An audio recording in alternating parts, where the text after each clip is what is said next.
nahmaduhu wa nasta'inuhu wa nastahdihi wa nastaghfiruh wa na'udzu billahi min syururi anfusina wa min sayyiati a'malina may yahdihillahu fala mudhillalah wa may yudlil fala hadiyalah. Asyhadu an la ilaha illallah wahdahu la syarikalah wa asyhadu anna Muhammadan abduhu wa rasuluh.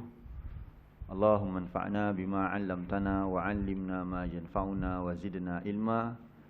Subhanaka la ilma lana illa ma 'allamtana innaka antal alimul hakim. Allahumma amin. Yang saya hormati pengurusi Dewan Masjid Al-Muttaqin serta ahli jawatan kuasa kerja yang dimuliakan ustaz-ustaz, ustazah-ustazah, muslimin muslimat, hadirin hadirat yang dikasihi sekalian. Alhamdulillah, kita bersyukur kepada Allah SWT kerana pada pagi ini dapat lagi kita bertemu untuk menyambung tadabbur kita menerusi surah Al-Fatihah, iaitu ayat yang ke-6, dan insyaAllah kita akan masuk ayat yang ke-7. Kita baca dulu sama-sama. A'udzu billahi minasyaitonir rajim. Ihdinas siratal mustaqim. Siratal ladzina an'amta 'alaihim ghairil maghdubi 'alaihim waladdallin.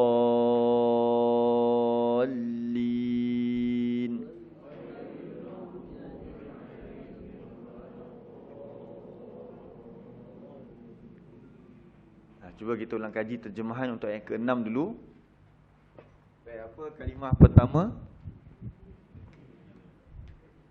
Ihdina ke ihdi? Ihdi.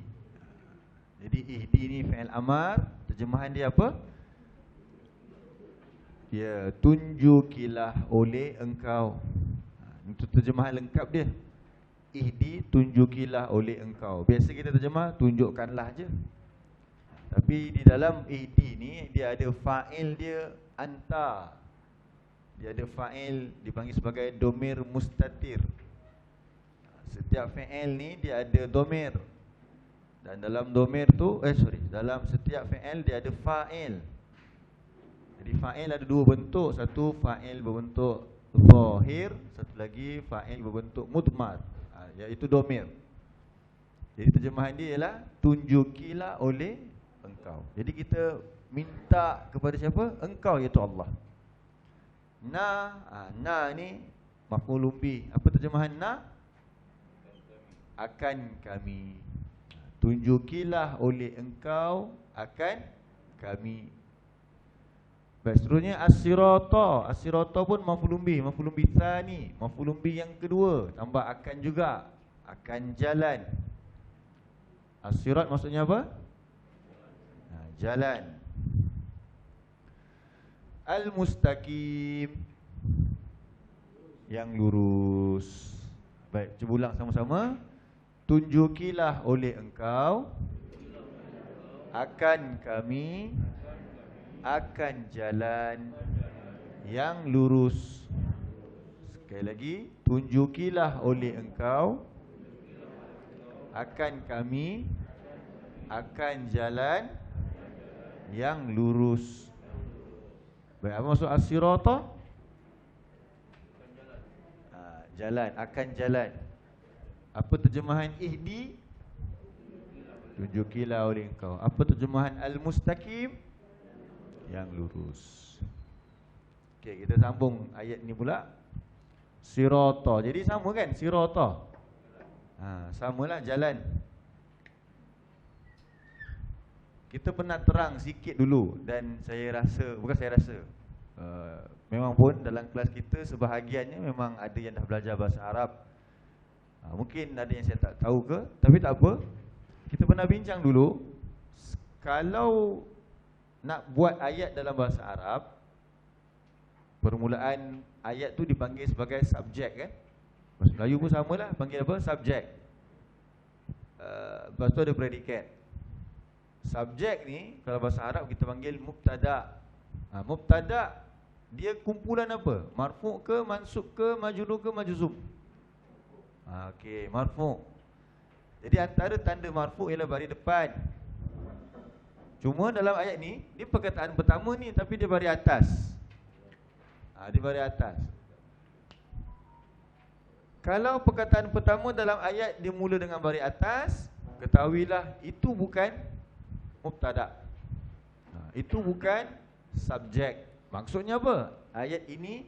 Perkataan ini dia bukan pemula bagi ayat yang ke-7 ni. Sekali lagi saya ulang. Kalau kita jumpa kalimah yang menjadi kalimah pertama dalam satu-satu ayat dan dia bukan baris depan. Dia bukan baris depan. Maksudnya perkataan tersebut mungkin dia bersambung dengan ayat sebelum, ataupun mungkin sebelum dia ada kalimah yang digugurkan. Itu asas lah. So bila kita lihat kat sini, sirata ni dia baris atas. Kenapa dia baris atas? Sebab dia adalah badal dipanggil. Badal. Dari segi nahwu, i'rab dia adalah badal. Sebab tu tadi saya tanya marfu' ke, mansub ke. Jadi kalau baris atas ni dia mansub. Ni dia mansub. Kenapa dia mansub? Sebab dia menjadi badal. Tuan-tuan, kalau kita sebut badal, nak tambah terjemahan apa kat depan? Siapa yang belajar nahwu dah ni tak belajar lagi tak apa, saya bukan nak beratkan pun. Kalau kita sebut badal, kita tambah terjemahan kat depan ni, iaitu. Itu terjemahan yang sesuai bila kita i'rabkan suatu kalimah itu dengan i'rab badal. Badal. So sirat sama masuk dengan yang di atas, iaitu maksudnya jalan. Cuma dari segi terjemahan tambahkan iaitu. Sini kan tadi tambah akan. Dia jadi akan sebab maf'ulun bi. Yang ini jadi iaitu sebab badal. Dia kena jelas macam tu.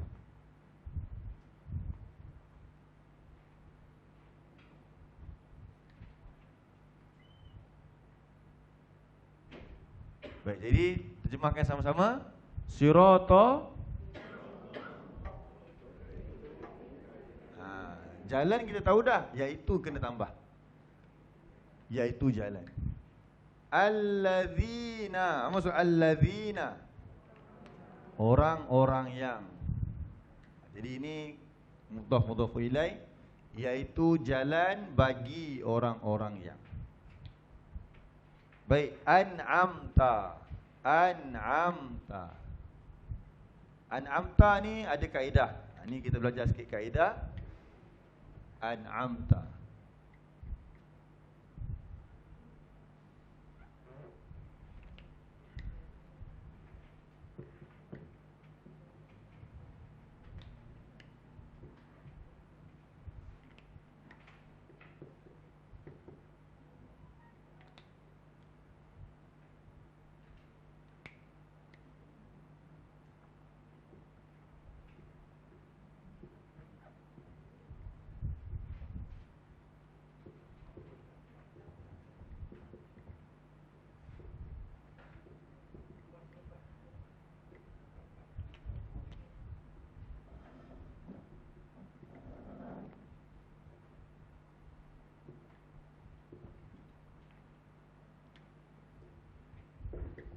Baik, cuba tuan-tuan dan puan sekalian ikut saya. An'amta, kaedah 4.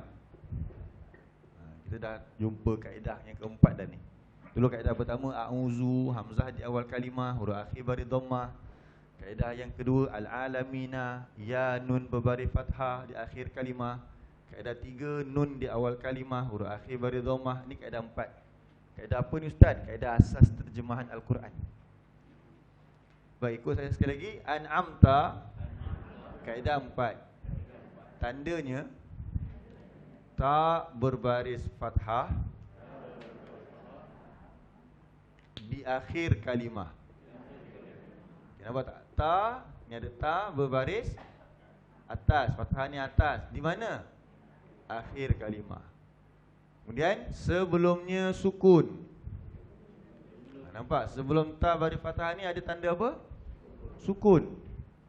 Jadi kalau contoh-contoh lain, contohnya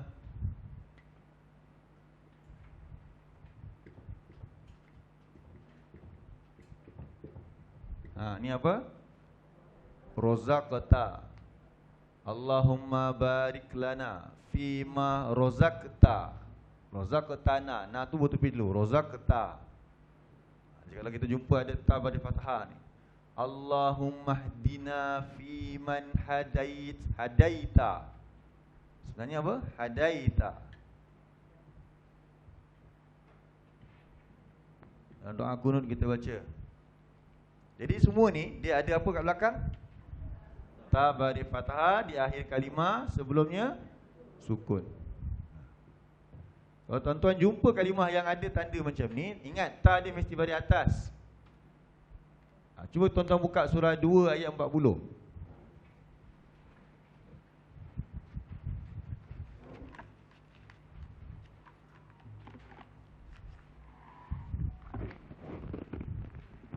Surah 2 ayat 40 muka surat 7.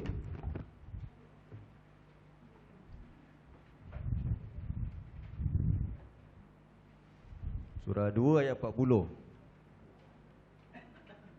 Dia ada ya Bani Israel udhkuru ni'matiyallati an'amtu. Dia bukan an'amta situ. Itu an'amtu kan. Ta dia baris depan, baris dhammah. Yang ni kita nak baris apa? Atas. Jadi yang an'amtu terjemahan dia jadi lain. Kita nak kalau dia baris apa? Atas. Kalau rozaqtu, ta juga tapi di depan. Tu dah terjemahan lain dah tu. Okey, kalau jumpa baris atas macam ni, terjemahkan dia telah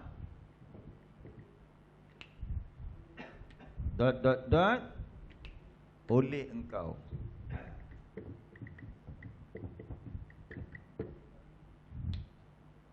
Jadi kalau tuan-tuan jumpa tanda ta berbaris fathah di akhir kalimah, sebelumnya sukun, terjemahkan dia ni, ikut sama-sama, telah oleh engkau. Jadi terjemahkan sama-sama dengan saya. An'amta, telah memberi nikmat oleh engkau. Jadi telah oleh engkau ni yang warna merah ni Yang memberi nikmat ni kosakata yang ada dekat sini, an'am. Okey, kalau rozaqta, ta dekat ujung ni samalah. Apa dia? Telah oleh engkau. Rozaiqaf apa? Rozaiqaf. Rezeki. Jadi terjemahkan rozaqta. Bagus. Telah memberi rezeki oleh engkau. Kalau hadaita, depan ni hidayah. Ta ni yang tadi ni, ta beri fathah di akhir kalimah, sebelumnya sukun. Telah oleh engkau. Jadi apa terjemahan dia? Telah, ya, telah memberi petunjuk oleh engkau. Jadi ini tanda kaedah terjemahan sebagai asas.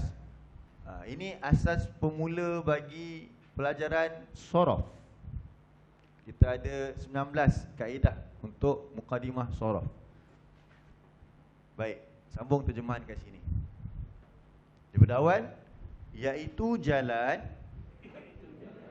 bagi orang-orang yang apa tadi? An'amta, telah memberi nikmat oleh engkau. Alaihim, baik, alaihim. Alai ni kalau kita penggalkan sini terjemahannya ala. Ala pun ala, ke atas. Ala banyak kali kita akan jumpa dalam Al-Quran. Alaihim, ke atas. Him, him kata ganti nama mereka. Baik, sekali lagi. Iaitu jalan bagi orang-orang yang telah memberi nikmat oleh engkau ke atas mereka. Baik, seterusnya ghairi. Apa maksud ghairi? Ghairi maksudnya bukan. Ghairi maksudnya bukan. Al-maghdub, terjemah dengan saya sama-sama, yang dimurkai. Al-maghdub ni yang dimurkai. Yang ni pun ada kaedah dalam sorof. Al-maghdub namanya isim apa tuan-tuan? Sirah dia ni isim apa ni? Isim maf'ul, yang di. Tapi tak apa, saya tak nak panjangkan yang ini. So masuk al-maghdub, yang dimur alaihim, sama. Ke atas mereka. Alaihim, ke atas mereka. Waladhdallin, wa la, tidak. Ad-dallina. Ini dulu ni kaedah dua ni. Ada ya nun bari fathah di akhir kalimah. Sekalian yang sesat. Ad-dallina, terjemah dia ialah sekalian yang sesat. Okey, kita ulang lagi. Iaitu jalan bagi orang-orang yang telah memberi nikmat oleh engkau ke atas mereka, bukan yang dimurkai ke atas mereka, dan tidak sekalian yang sesat. Apa maksud al-maghdub? Yang dimurkai. Apa maksud ad-dallin? Sekalian yang sesat. Apa maksud an'amta? Telah memberi nikmat oleh engkau. Apa maksud ala? Ke atas. Apa maksud as-sirata? Jalan. Yang terakhir yang maksud ihdi. Ya, tunjukilah oleh engkau. Jadi kalau kita tahu terjemahan satu persatu macam ni, kita dapatlah kosakata kan. Bila kita banyak terjemahan Quran, banyak vocab yang kita ada, insya-Allah lama kelamaan sekurang-kurangnya kalau bukan semua pun ada sebahagian ayat surah yang kita baca je dia boleh kita dapat faham. Daripada langsung tak ada, biarlah ada walaupun sikit. Tapi lama-lama apa jadi apa kalau sikit-sikit pun. Tu masalah selalu kita cakap dah. Jangan jadi bukit. Jadi apa sikit-sikit lama jadilah pandai sikit lah. Okey, baik tuan-tuan puan. Kita sambung kita punya tadabbur dia. Ya, Ji. Tu aku. Kalau tu aku. Tukar dia jadi apa? Telah oleh aku. An'amtu, telah memberi nikmat oleh aku.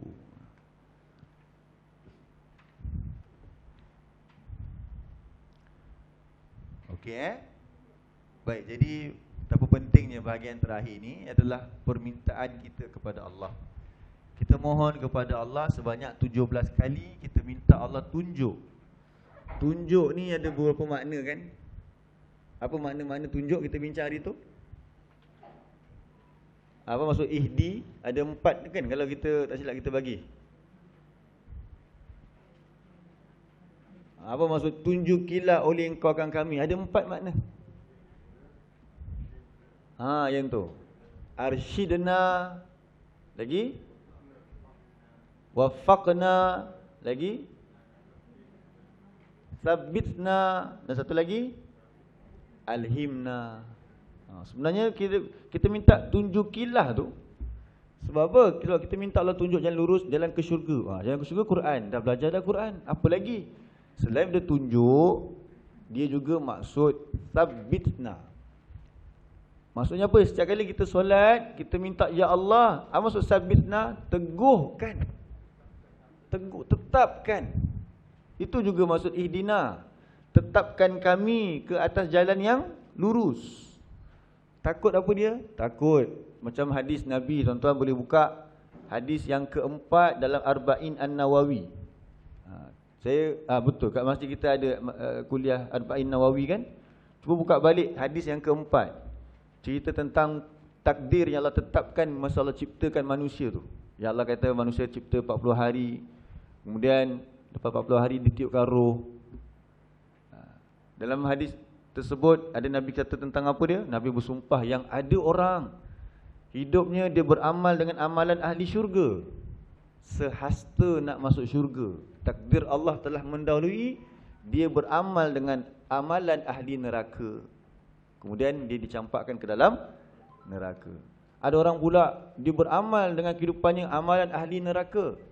Sehasta nak masuk ke dalam syurga, dia beramal dengan ahli syurga, maka dia masuk ke dalam syurga.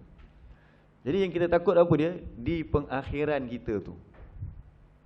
Di pengakhiran kita. Sebab apa yang kita ada ialah yang hujung tu. Tu yang paling mahal sekali tu. Yang kita selalu minta husnul khatimah. Jadi kita memang belajar Quran. Alhamdulillah hari ni mungkin sebahagian dia dah faham Quran pula. Dah ada pula kelas masing-masing boleh mengajar. Ajak pula orang lain belajar Quran. Sentiasa buat kebaikan. Alhamdulillah. Tapi mintalah ihdina dengan maksud sabitna juga. Iaitu apa dia? Tetapkan. Tak mau kita berbolak balik. Ya mukallibal qulub. Antara doa yang Nabi jarang tinggalkan. Ya mukallibal qulub sabitna ala dinik, ta'atik. Supaya tetapkan kita berada di atas jalan engkau. Jalan engkau tu kan kita bincang. Cuba tengok balik. Siratal mustaqim maksud dia apa? Memang terjemah dia lurus. Tafsiran dia. Cara hidup.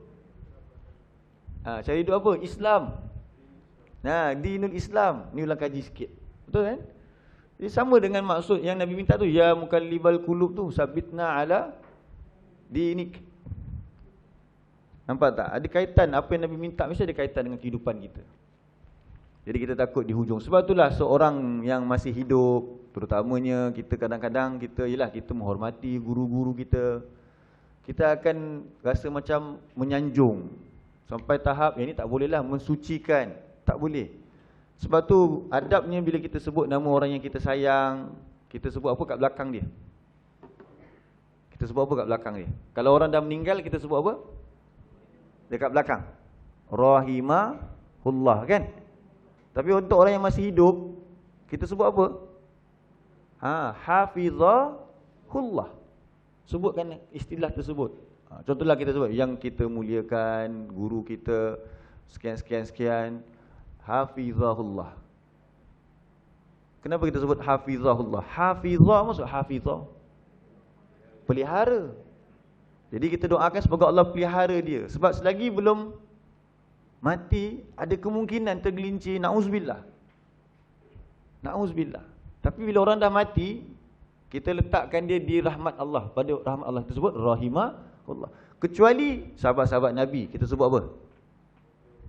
Kita sebut radiyallah. Allah redha terhadap mereka. Jadi mereka itu memang Allah dah endorse dah. Orang-orang yang Allah redha, kita sebut radiyallahu an. Cuma kita ni belum mati lagi. Jangan terlalu kagum dengan manusia, tapi kita doakan untuk dia hafizahullah. Semoga Allah jaga dia. Sebab tu dia pun minta apa tiap-tiap hari? Dia minta ihdinas siratal mustaqim. Iaitu apa dia? Bukan saja maksudnya tunjuk. Yang kedua maksudnya apa dia ni? Sabit. Tetapkan. Jangan hati kami berbolak balik. Walaupun dia seorang yang kita nampak dia orang yang takwa. Okey, dapat? Juga maksud ihdina apa dia tadi? Alhimna. Iaitu apa dia? Ilhamkan kami. Ya Allah, ilhamkan kami supaya kami dapat terdorong ke atas jalan yang lurus. Itu maksud ihdi. Dapat Yang seterusnya ialah siratal mustaqim. Siratal mustaqim itu maksudnya jalan yang lurus, iaitu dinul Islam. Dalil dia surah 6. Tengok balik sikit. Surah 6 ayat 161. Betul tak? Kan? Surah 6 mungkin ada yang tak hadir, boleh tengok balik. Ini surah 6 ayat 161.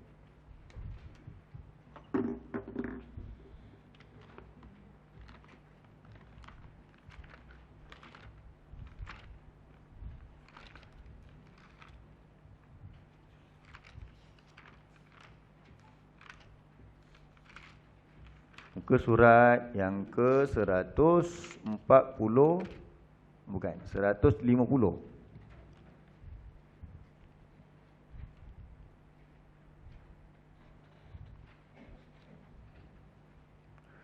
Muka surat 150 ayat yang ke 161. A'udzu billahi minasy syaithanir rajim. Qul innani hadani rabbi ila siratim مستقيم دينا قياما ملة إبراهيم حنيفا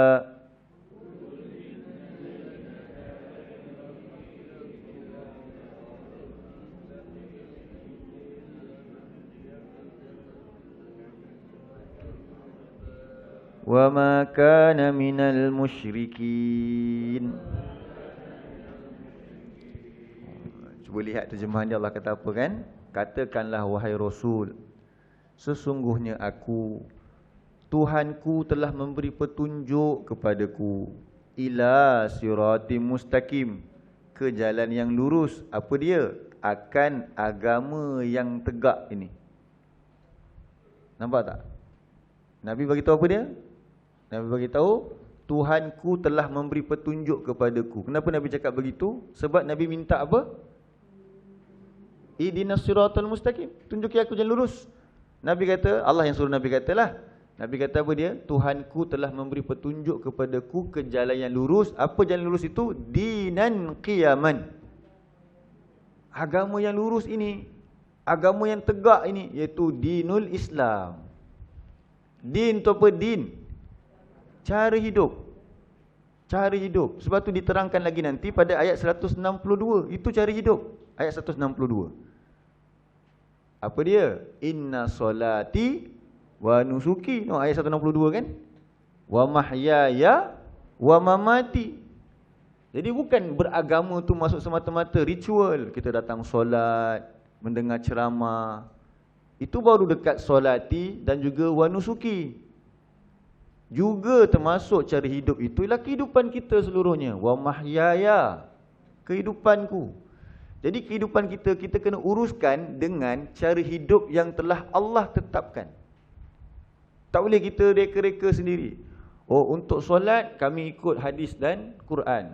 Memanglah kita kata ikut nak mazhab Syafi'i. Mazhab Syafi'i itu jalan nak faham. Basicnya tetap Quran dan Sunnah.